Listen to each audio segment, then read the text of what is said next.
let's look at Jalen Hurts. And I hope Tim Tyson is listening this morning. Tim Tyson is one of my faithful listeners that listens over in Russia, and he accuses me of carrying the Jalen Hurts water bucket and it being really weak. And if you've listened to my show and you've listened to me throughout the year, early in the year, I gave the young man praises, but I gave concerns regarding what would happen if he didn't get better as a passer. Those early games, USC, he was 6 for 11, 118 yards, but only 54.5% completion. Hey, Western Kentucky, 23 for 36, 287. That was the first game he started. 63.9% completion. Had a long of 51. Ole Miss game, 19 for 31, and he was able to complete 61% of his passes. Kent State, 16 for 24, 66.7. Kentucky, 20 for 33. So, 60%, 262 yards. Arkansas, 13 for 17. Didn't throw a lot. So had 253 yards, 76.5. That was the high point in terms of completion. So you think, okay, maybe it's getting ready to happen. Maybe it's going to stick next week against Tennessee. 17 for 27, only 172 yards, 63% completion, but a nice quarterback rating. Texas A&M, 15 for 25, 164. So 60%, and then bam, LSU. LSU was 10 for 19, 177 yards, and 52.6%, the low water mark for the year. And from that point on, did you think, hey, what's going to happen here? Did it derail there? I think that's when it gave the rest of the country the game plan or the plan to stop him.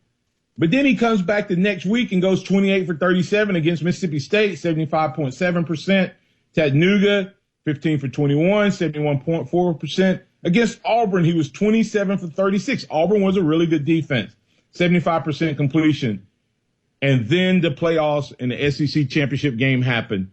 And I think that Jalen Hurts was never a great passer. When I look at those high percentage completion rates, I think a lot of those were short passes. A lot of those were behind the line. But hey, that's what Blake Sims did all the way to the record book. So I don't have a problem with that. The problem is I think that up until the playoffs, and I count the SEC championship a part of the playoffs, it seemed like a switch flipped in Jalen's head. He was hesitant to throw the ball before we got to the championship game, but he would throw it, and he would throw it earlier. But once we got to the SEC championship game, and then once we got to the playoffs, he was not going to throw the ball. I mean, it's hard to complete passes when you're going to hold it, and then throw it high, long, and away. And he did that a lot. And like I said, I hope Tim Tyson is listening so he can hear this clearly. Jalen Hurts was the best quarterback we had. I am so tired of people talking about what we could have did with Blake Barnett. We don't know what we could have did with Blake Barnett. Now, was Blake Barnett a better passer than Jalen Hurts? Yes, he was. But Blake Barnett had been in the system for a year and had the advantage and opportunity of a redshirt year as well. But Blake's problem was he didn't read defenses very well, and he threw I went to only a couple of practices. And in those practices, Blake Barnett had 8 turnovers between interceptions and fumbles. In 2 scrimmages, he had 8 turnovers, if I remember those numbers correctly. One day, I think he had 3 interceptions, 1 fumble, and one day he had 2 and 2. So I know Blake Barnett, he looked the part, but he was a 5-star that got worse as he played. He was a better passer, looked like he was going to win the job. Even as a freshman, he was just too skinny. So when we look at Jalen Hurts, he was the best we had, Bama Nation. And up until we lost the game, we would have been okay with that if he had won. Now, that don't mean we would have been okay with his passing, because his passing the last couple of games was atrocious. And some of that was on him. Some of that was on the coaching staff. And I want to ask you, Bama Nation, I want to ask you, if a kid comes in, you go back and you watch Jalen Hurts play early on in the season, did he get better as a passer or did he get worse? And if he got worse, whose responsibility is it? Is that his or the coach's or both? I think it's both, but I think it starts with a coach's ability to develop a player. And for everyone that says that Kiffin is a great quarterback developer, Kiffin is a great play caller. Now, I'm not going to throw Kiffin under the bus on this show, and I'm not going to talk about some of the things I know he told players, parents, etc., when it comes to developing players.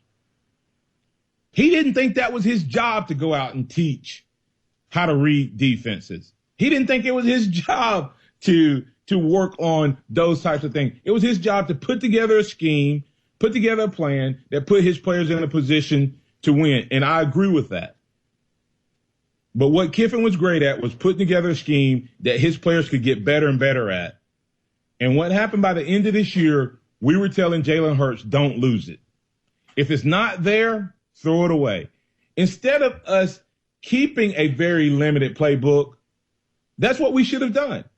The reason he was better at the beginning of the year was because the playbook was limited.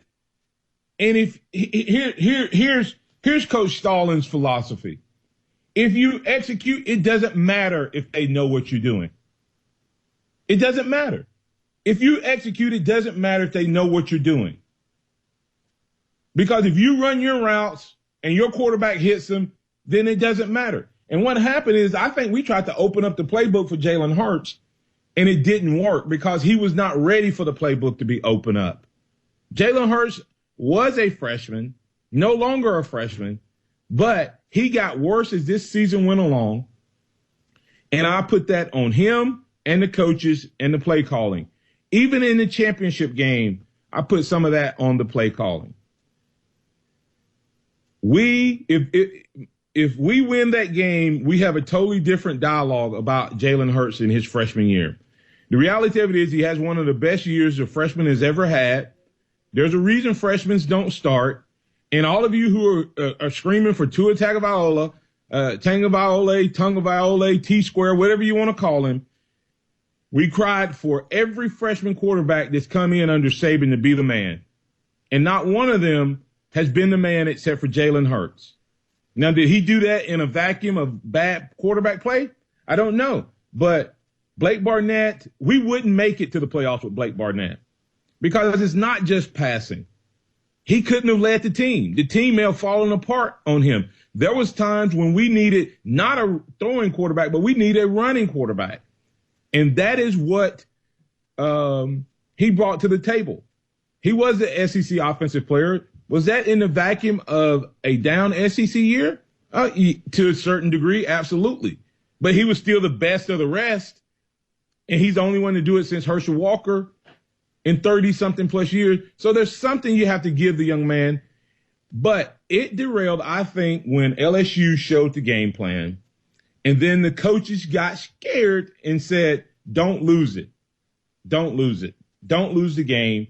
And begin to coach him. And you heard Kiffin say it, you heard him say it, and Sark say it.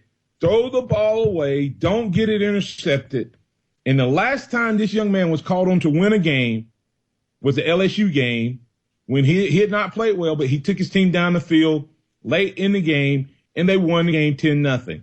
The next time he was asked to win a game was when they fell behind 28-24.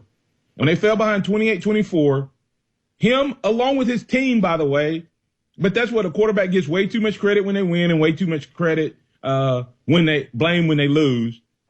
But he was the quarterback that let them down and went up 28-24. And that's all he could do at that point in the game. Regardless of what he had done the rest of the game, he responded. And that's the type of attitude and mindset you want in your quarterback. Does Jalen Hurts have to get better for next year? Absolutely. Could Blake Barnett have responded to the negative moments in this year where Alabama fell behind in the Ole Miss game. Alabama struggled against LSU. Alabama struggled early against Florida. Alabama fell behind against Clemson. Blake Barnett did not have the mental capacity or the fortitude to handle that. Blake Barnett quit on his team. And the other two guys, Cornwell and Bateman, undoubtedly they were not as good as Hurts. So the train derailed. I don't think it actually derailed. I think that it just caught up with us that we had a freshman quarterback that had not fully developed into his full potential. And we ran into a juggernaut who had a quarterback that was playing at the highest level of any quarterback that I've seen play at any time. And Clemson simply had the better offensive plan for that night. And their defense played on par with our defense for most of the game. And our offense was not up to their offensive level. They won by 4 points with 1 second to go.